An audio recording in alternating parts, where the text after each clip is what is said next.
22 वर्ष बाद हुआ माधवराव सिंधिया की प्रतिमा का अनावरण। यूपी के मुख्यमंत्री योगी आदित्यनाथ व केंद्रीय उड्डयन मंत्री ज्योतिरादित्य सिंधिया मुख्य रूप से रहे मौजूद। मुख्यमंत्री योगी आदित्यनाथ ने मैनपुरी में सिंधिया तिराहे पर लगी माधवराव सिंधिया की प्रतिमा का अनावरण किया। प्रतिमा का अनावरण करने के बाद जनसभा को संबोधित भी किया और सभी लोगों का आभार व्यक्त करते हुए कहा कि आज मैनपुरी में 231 करोड़ 75 लाख की 26 परियोजनाओं का लोकार्पण और 44 करोड़ 65 लाख की परियोजनाओं का शिलान्यास हुआ है। इसके लिए मैनपुरी की जनता को बहुत बहुत बधाई। साथ ही बोले कि मैं मैनपुरी वासियों का आभारी हूं, जिन्होंने नगर निकाय चुनाव में बीजेपी को इतना समर्थन दिया और दे भी रहे हैं। उत्तर प्रदेश प्रधानमंत्री नरेंद्र मोदी के मार्गदर्शन में आगे बढ़ रहा है। इस मौके पर केंद्रीय मंत्री ज्योतिरादित्य सिंधिया ने कहा कि शरीर की मौत कोई मौत नहीं होती। शरीर मिट जाने से इंसान मिट नहीं जाता, शरीर मिट जाते हैं और आत्मा सदैव अमर रहती है। भारतीय जनता पार्टी के नेता और केंद्रीय उड्डयन मंत्री ज्योतिरादित्य सिंधिया ने कहा कि मैनपुरी के साथ 250 वर्ष पुराना संबंध है। एक समय रहा है इतिहास के कालखंड में जब इस धरती पर विदेशी ताकतें हावी थीं। साथ ही उन्होंने कहा कि मेरे पूर्वज दत्ताजी महाराज सिंधिया ने भारत माता की एकता और अखंडता बनाए रखने के लिए उन विदेशी ताकतों को उखाड़ फेंकने का काम किया था। इस दौरान उन्होंने कई करोड़ की औद्योगिक निवेश परियोजनाओं का भी शिलान्यास उद्घाटन किया। कार्यक्रम में विशिष्ट अतिथि के रूप में पर्यटन मंत्री जयवीर सिंह, प्रभारी मंत्री अनूप प्रधान, राज्यसभा सदस्य हरनाथ सिंह यादव, विधायक भोगांव रामरेश अग्निहोत्री भी मौजूद रहे। मध्य प्रदेश से माधवराव सिंधिया को श्रद्धांजलि देने हजारों लोग मैनपुरी पहुंचे। उस रूप में देखता था, लेकिन दुखद घटना ने सन 2001 में उन्हें हमसे छीना। ये क्षेत्र जिसके बारे में 1770-71 में उस समय सिंधिया राज घराने में उस समय की अपनी सेना के माध्यम से अफगानों को यहां से भगाने, उनकी क्रूरता से इस क्षेत्र को मुक्त कराने में जो अपना योगदान किया, अपने पूर्वजों के द्वारा मुक्त कराई गई भूमि में ही उन्होंने अंतिम श्वास ली। और आज इसी स्थान पर, जहां पर इस चौराहे के नाम जो चौराहा श्रीमंत माधवराव सिंधिया जी के नाम पर है, उनकी इस भव्य प्रतिमा का अनावरण का कार्यक्रम भी कुछ देर पूर्व हम लोगों को करने का अवसर प्राप्त हुआ है। वहां पर उस स्थल की भव्यता, उसके सुंदरीकरण का कार्य हमारा पर्यटन विभाग करेगा ही, लेकिन यहां से कुछ दूरी पर जो स्मारक बना श्रीमंत माधवराव सिंधिया जी का, वह स्थान बहुत छोटा है।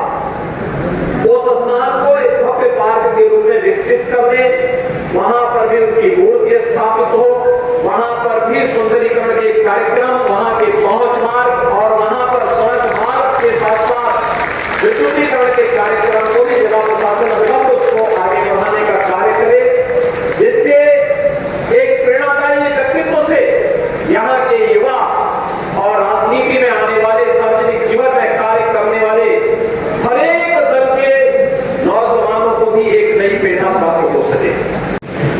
जिन्होंने भी एक समाचार सुना, दुखद समाचार सुना था, उनके मुंह से विनम्र श्रद्धांजलि और नमन के शब्द न फूटे हो। राजनीति की दीवारों को तोड़ करके हर जाति, हर मत, हर मजहब, हर संप्रदाय, हर राजनीतिक दलों के लोगों ने उस समय इस दुखद घटना पर अत्यंत दुख की अनुभूति करते हुए उस महान सपूत को अपनी विनम्र श्रद्धांजलि अर्पित की थी।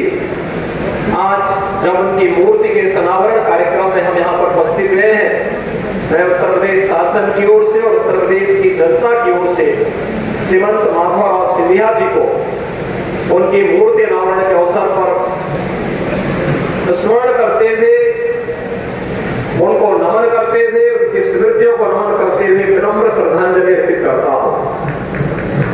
इस अवसर पर केंद्रीय मंत्री और श्रीमंत माधवराव सिंधिया जी की इस विरासत को जन जन तक पहुंचाने वाले केंद्रीय नागरिक उड्डयन मंत्री माननीय ज्योतिरादित्य सिंधिया जी का मैं मैनपुरी वासियों की ओर से, उत्तर प्रदेश वासियों की ओर से हृदय से स्वागत करता हूं, अभिनंदन करता हूं। इस अवसर पर मध्य प्रदेश सरकार के हमारे सदैव साधारण और स्पष्ट थे। वे कभी कभी मुझे कहते थे और उस समय में मुझे समझ नहीं आता था, वे सदैव कहते थे मुझे कि ये याद रखना कि जीवन में राजनीति कभी भी हमारा मकसद नहीं होनी चाहिए। राजनीति हमारा मकसद नहीं होना चाहिए। जन सेवा हमारा लक्ष्य होना चाहिए और राजनीति केवल एक माध्यम होनी चाहिए उस लक्ष्य की पूर्ति करने के लिए, उससे ज्यादा नहीं। और आज जब उन्हें मैं याद रखता हूं, उनके 4 असूल, उनके 4 सिद्धांत मैं याद रखता हूं। पहली बात कि उन्हें जीवन में कोई भी जो जिम्मेदारी दी जाती थी वे 100% के साथ नहीं लेकिन 200% के साथ निभाते थे।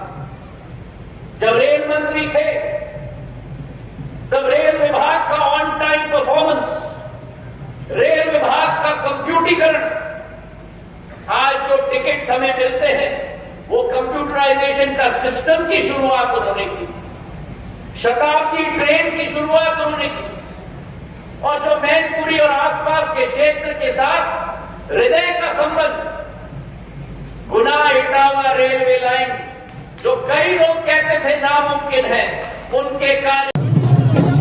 हमारे पूर्व मंत्री माधवराव सिंधिया जी की मूर्ति का आज यहाँ अनावरण हुआ है और इसके साथ ही साथ आज के दिन मेरे पास शब्द नहीं है कि मैं उनके बारे में जो समय बीता था और जिस तरीके से वो सब लोगों का ख्याल रखते थे और हर व्यवस्था में खुद ही कि उसमें कोई कमी ना हो जाए, ध्यान रखना, देखना। आज याद आ रही है मुझे उनकी, जब मैं उनकी फोटो देखती हूँ तो मतलब आंखों से आंसू बहने लग जाते हैं, मैं अपने को रोक नहीं पाती हूँ। योगी जी के साथ और हम दोनों ने पार्लियामेंट में, मैं चीफ विप थी तो योगी जी थे साथ में, तो बहुत दिन के बाद मिलना हुआ तो वो यही कह रहे थे कि उधर आने के लिए। मैंने कहा था देखो आऊँगी, मैंने कहा अभी फुर्सत में। आज प्रतिमा का अनावरण किया हमारे साथ, तो बेहद खुश हैं योगी जी। आए, बोले कि मुझे ये सौभाग्य मिला है कि मैं यहाँ आके और इस कार्यक्रम में अपना समय मुझे मिला, समय दे सका।